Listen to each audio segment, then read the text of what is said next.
Price எல்லாம் கர்த்தருக்கு ஸ்தோத்திரம். இன்று கர்த்தர் நம்மோடு பேச விரும்புகிற வார்த்தை, கர்த்தர் மேல் பாரத்தை வைத்து விடு, அவரே உன்னை ஆதரிப்பார். நம்ம எதை குறிச்சும் கவலைப்பட அவசியமே இல்லைங்க. எல்லா பாரத்தையும் கஷ்டத்தையும் கண்ணீரையும் அவர் மேல வைத்து விடுங்க.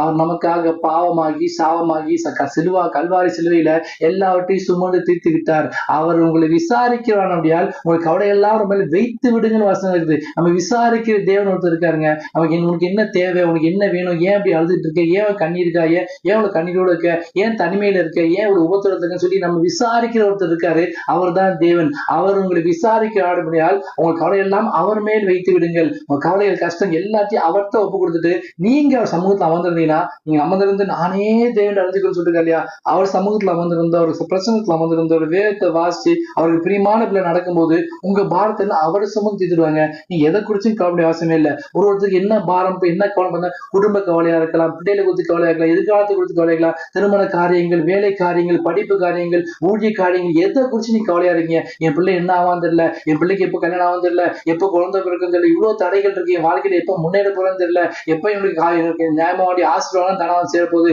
எப்ப எனக்கு உடல் ஆரோக்கியம் கிடைக்க போகுது, எப்போ உங்க ஊழியம் பெருசாக போகுது, கர்த்தர் எப்ப என்ன ஆசிர்வதிக்க போறான்னு சொல்லி இப்படி பல பல காரியங்கள் குறித்து கவலைப்பட்டே இருக்கலாம். ஆனா கர்த்தர் சொல்றாரு, உங்க கவலைகள் பாரங்கள் எல்லாவற்றையும் என் மேல வைத்து விடுங்க, நான் எல்லாவற்றையும் சுமந்து தீர்த்து விட்டேன். கர்த்தர் விடுதலையாக்க தேவனா இருக்காருங்க. அவர் விடுதலை நாயகன், வெற்றி சிறக்கிறவர். உலகத்துல உபத்திரம் உண்டு, ஆனாலும் திடங்களுக்கு உலகத்தை ஜெயித்தேன்னு சொல்லிருக்காரு இல்லையா. உலகத்துல உபத்திரம் உண்டு, பாடுகள் உண்டு, கண்ணீர்கள் உண்டு, கவலைகள் உண்டு, ஆனா எல்லாவற்றையும் அவர் மேல வைத்து வரும்போது அவர் நமக்காக யுத்தம் பண்ணி நமக்காக ஆதரிக்கிற தேவனா இருக்கிறாரு, நமக்காக விசாரிக்கிற தேவனா இருக்கிறாருங்க. அதனால எதை குறிச்சும் கவலைப்படாதீங்க.